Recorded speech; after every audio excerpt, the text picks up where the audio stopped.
ഇത് ഏതിൻ്റെ പൂവാണെന്ന് മനസ്സിലായോ? വേറെ ഒന്നുമല്ല കേട്ടോ, നമ്മുടെ കോവലിൻ്റെ പൂവാണ്.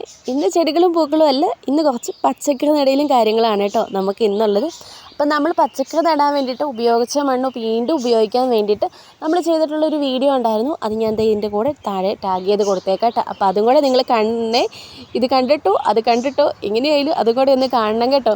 അപ്പോൾ അത് നമ്മൾ ചെയ്തിട്ട് കുറച്ചധികം ദിവസങ്ങളായി. അപ്പോൾ അതിന് ശേഷം കഴിഞ്ഞ ഒരാഴ്ച മുമ്പ് ഞാൻ കുറച്ച് ചാണകപ്പൊടിയും കൂടെ മിക്സ് ചെയ്ത് ഈ മണ്ണിൽ ഒന്നോടെ ഇട്ട് നമ്മൾ വീണ്ടും അതുപോലെ തന്നെ മൂടിയിട്ട് അങ്ങനെ നമ്മുടെ മണ്ണിൻ്റെ കൂട്ടത്തിൽ നിന്ന് കിട്ടുകയാണ് കേട്ടോ ഒച്ചിൻ്റെ മുട്ട. ഇതാണ് ഒച്ചിൻ്റെ മുട്ട. വെട്ടം കാരണം കാണാൻ പറ്റിയില്ലല്ലേ. അങ്ങനെ നമ്മുടെ മണ്ണെല്ലാം കൂടെ ഇതുപോലെ നമ്മുടെ ഗ്രോ ബാഗിലേക്ക് നിറയ്ക്കുകയാണ്. എന്നോട് പല വീഡിയോയിലും ഈ ഒരു ഗ്രോ ബാഗ് നമ്മുടെ ബൊഗൻവില്ല മാറ്റുന്ന ഒരു വീഡിയോയിലൊക്കെ ഒരുപാട് പേര് ചോദിച്ചിട്ടുണ്ട്, ഈ ഒരു ഗ്രോ ബാഗ് എവിടെ നിന്നാണ് കിട്ടുന്നത്. നമ്മൾ വളങ്ങളൊക്കെ വിൽക്കുന്ന കടയിൽ അവിടെ നിന്ന് വാങ്ങിയ ഗ്രോ ബാഗാണ് കേട്ടോ. ഒരു 3 വർഷത്തോളം ആയ ഗ്രോ ബാഗാണ് ഈ നീല. നല്ല ഇതുണ്ട് കേട്ടോ, നന്നായിട്ട് ലാസ്റ്റ് ചെയ്യുന്നുണ്ട്. 3 വർഷമായിട്ട് സ്ഥിരം ഇതുപോലെ എന്തെങ്കിലുമൊക്കെ നടന്നതാണ് കേട്ടോ.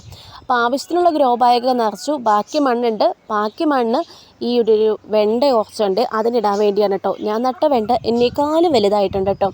വെണ്ടയ്ക്ക് കൂട്ടി മടുത്തോ എന്ന് ചോദിച്ചാൽ ഇല്ല എന്ന് പറയാം. കാരണം വെണ്ടയ്ക്ക് എനിക്ക് അതുപോലെ ഇഷ്ടമായതുകൊണ്ട് ഒരുപാട് വെണ്ടയ്ക്ക നമുക്ക് കിട്ടി കേട്ടോ. ഒരുപാടെന്ന് പറഞ്ഞാൽ ഒരുപാട് വെണ്ടയ്ക്ക നമുക്കിതിൽ നിന്ന് കിട്ടിയിട്ടുണ്ട്. കാരണം ഒരു വിഷവും ഇല്ലാതെ, ഒരു പുഴുവും കേടും ഒന്നുമില്ലാതെ ഒരുപാട് വെണ്ടയ്ക്ക നമുക്കിത് ഇഷ്ടംപോലെ കിട്ടിയിട്ടുണ്ട് കേട്ടോ.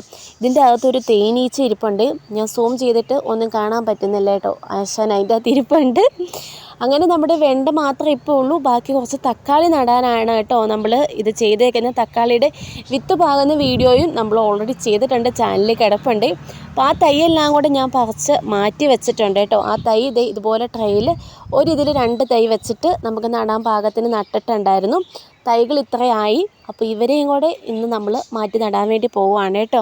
അപ്പോൾ ട്രെയിൽ നട്ടുകൊണ്ട് തന്നെ നമ്മുടെ തൈ പോലും അറിയാതെ നമുക്ക് ഇളക്കിയെടുക്കാം. ഇതുപോലെ അടിയിൽ നിന്ന് നല്ല രീതിയിൽ പ്രസ് ചെയ്ത് കൊടുത്തിട്ട് പതുക്കെ ഒന്ന് മുകളിൽ നിന്ന് എടുത്താൽ മതി കേട്ടോ.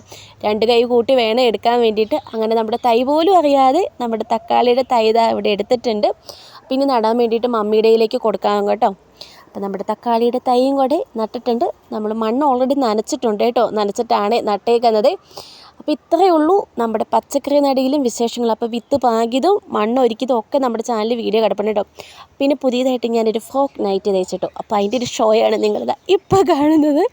വെറുതെ തയ്ച്ച് നോക്കിയതാണ് കേട്ടോ. എങ്ങനെയാകും ശരിയാകും എന്നൊക്കെ അറിയാൻ വേണ്ടി. ബാക്കിൽ വള്ളിയൊക്കെ വെച്ച് കൈ പഫൊക്കെ വെച്ചിട്ട് ഫ്രണ്ടിൽ കുറച്ച് ഫ്രില്ലൊക്കെ വെച്ച് ഞാൻ നൈറ്റ് തയ്ച്ചിട്ടുണ്ട്. അപ്പോൾ ഇഷ്ടമായാൽ സബ്സ്ക്രൈബ് ചെയ്ത് കൂടണേ.